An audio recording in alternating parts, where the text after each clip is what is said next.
और ABP news पर इस समय उइगर मुसलमान का पहला साक्षात्कार हम आपको दिखा रहे हैं। आखिर चीन के उइगर मुसलमानों पर किस तरीके का जुल्म ढाया जा रहा है। मैं प्रणय का रुख करना चाहूंगी। प्रणय कुछ ग्राफिक्स के साथ तैयार है, ओवर टू यू प्रणय।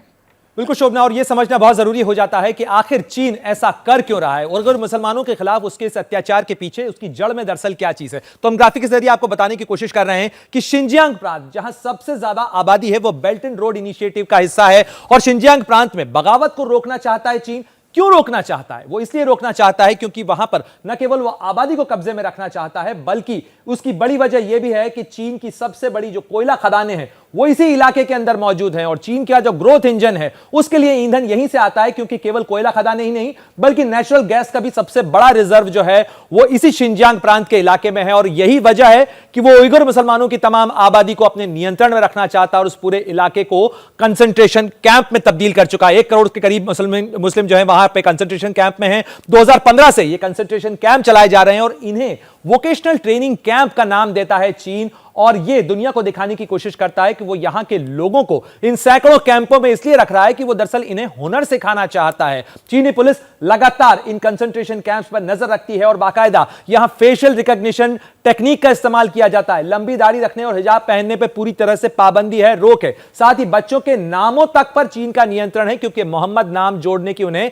इजाजत नहीं है। साथ ही हलाल खाना मिलना बेहद मुश्किल होता है। तो आप इस बात का अंदाजा लगा सकते हैं कि किस तरह से ये 1 करोड़ जो उइगर मुसलमान हैं जिन्हें कंसंट्रेशन कैंप्स में रखा जाता है। और महत्वपूर्ण बात जो इदरीस साहब ने अपनी किताब में भी कही है और जो उन्होंने लगातार जिस चीज को बताया है कि वहां पर क्योंकि टू चाइल्ड पॉलिसी है, उसके तहत केवल 2 बच्चों को रजिस्ट्रेशन कर सकते हैं। लेकिन ऐसी बहुत से बड़ी आबादी है जो कि इन तुर्किश मूल के उइगर मुसलमानों की आबादी है, जो कि उससे बाहर है।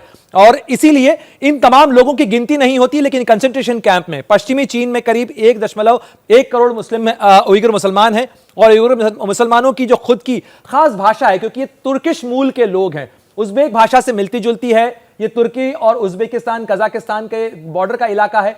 और इस्लाम के सुन्नी पंथ को मानने वाले हैं उइगर मुसलमान, जो अपनी एक अलग खास पहचान रखते हैं। और इसी पहचान को मिटाकर अपनी ग्रोथ का, अपनी अर्थव्यवस्था का इंजन चलाने की कोशिश चीन कर रहा है। ओवर टू यू शोभना। बहुत बहुत धन्यवाद प्रणय। तो प्रणय ने पूरा अच्छी तरीके से हमें ग्राफिक्स के जरिए समझाया। मैं एक बार फिर से इदरीस साहब का रुख करना चाहूंगी। और लगातार हम आपको बता ही रहे हैं कि हमारे साथ स्टूडियो में मेरे सहयोगी आशीष कुमार सिंह भी मौजूद हैं। अब्दुल हाकिम इदरीस ने एबीपी न्यूज पर शिनजियांग की दर्दनाक हकीकत को बयान किया है। उनका कहना है कि उइगरों की पहचान खत्म कर रहा है चीन। ऐसे में जान बचाने के लिए उइगरों को करनी होती है शी जिनपिंग की पूजा। सुनिए आप।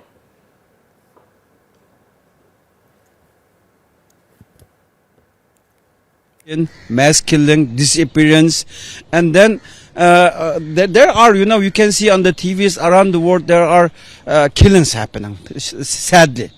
But what is happening to Uyghurs is worse than death, because they are not, killed once. They forced to transform themselves, for somebody else. You have to sit with your own, only denounce your, past history, your belief, your identity, your culture, and you should praise the Communist Party, and see like a Communist Party leader Xi Jinping like a god. Thank to him, give you to air to breathe, food to eat. That's what's happening there. तो सुना आपने चीन के जुल्म की कहानी बयान करते हुए पहली बार भारत आए उइगर मुसलमान। इस समय अब्दुल हाकिम इदरीस साहब एबीपी न्यूज में मातृभूमि के मंच पर मौजूद है। इदरीस साहब, I just want to know before this show, when I was talking to you, you told me that when your wife raised a voice against the government and this, she told the public about this brutal act of China, this government sent her sister to the jail. Yes, so yeah, you were showing him in the picture also. Yes, this is my wife. First is Rushan Abbas, and my wife talk about my parents, my mother, my father, my sisters, and my brother. And then 6 days later, Chinese Communist government took my sister-in-law and her sister, Dr. Gulshan Abbas, as a hostage. Just a moment. This is his wife. Yes. The first picture, the top picture, and below this picture, this is Dr. his Gulshan wife's sister. Correct. जिनको jail में डाल दिया गया है. Just Ashish. Because उन्होंने उनके बारे में मुद्दा उठाया। जी। इद्रिस साहब, मैं ये दिखाना चाहूँगा, शोभना ये किताब उन्होंने लिखी थी मेनेस, मैं बता देता हूँ, शायद मैं दिखा पाऊँ कि नहीं दिखा पाऊँ। इसमें इद्रिस साहब, you call it Uyghur genocide, right? And you listed out all the brutalities of the Chinese authorities when you were talking to me. I just wanted to ask you, have you been since then again able to establish any, are you aware about the status of your mother, your sister, your brother? What are they going through? What are the kind of brutalities they have to face every day?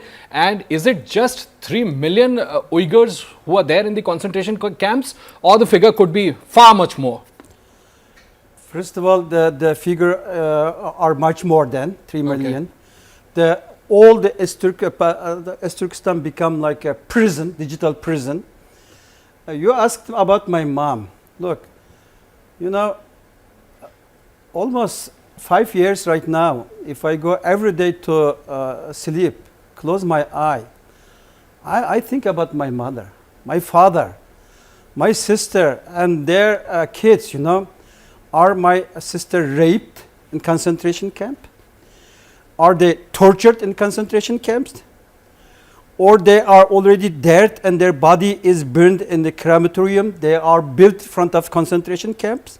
So Idris साहब, I'll just explain to my viewers. शोभना कहना चाह रहे हैं इद्रिस साहब कि उनको ये नहीं पता है। सोचिए कितना जालिम है ये चीन, कि इनको ये नहीं पता है कि इनके परिवार वालों को, जिनको कंसंट्रेशन कैंप्स ले जाया गया था, इनकी माँ हो, इनकी बहन हो, इनके भाई हो, उनको मार दिया गया है, वो जिंदा है, उनके साथ बलात्कार हुआ है, वो किस स्टेट में। बिल्कुल आशीष, और ये तकलीफ कितनी बड़ी है, हम सबके साथ परिवार है। लेकिन इद्रिस साहब जो इस समय एबीपी न्यूज के मंच पर यहाँ बैठे हुए हैं, उनको ये नहीं पता कि उनकी माँ जिंदा है भी या नहीं है, उनकी बहन के बारे में उनको नहीं पता है। तो ये तकलीफ आप समझ सकते हैं। और पहली बार एबीपी न्यूज ने प्रयास किया है कि चीन को बेनकाब किया जाए इस स्टूडियो से। इद्रिस साहब ने हमें बताया कि किस तरीके का जुल्म उइगर मुसलमानों के साथ किया जाता है। जैसे ही घड़ी का काटा दोपहर 2:30 पे आए, बबीता जी का दिल सास बहू साजिश के लिए मचल जाए। और ये है इनकी बहू, पूरे दिन ऑफिस की टेंशन हो जाए गॉन जब ये करें अपना फेवरेट शो फ्री टाइम पे ऑन।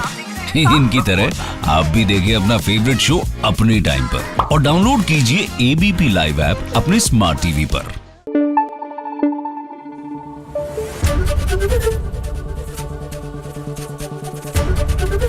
एबीपी न्यूज आपको रखे आगे।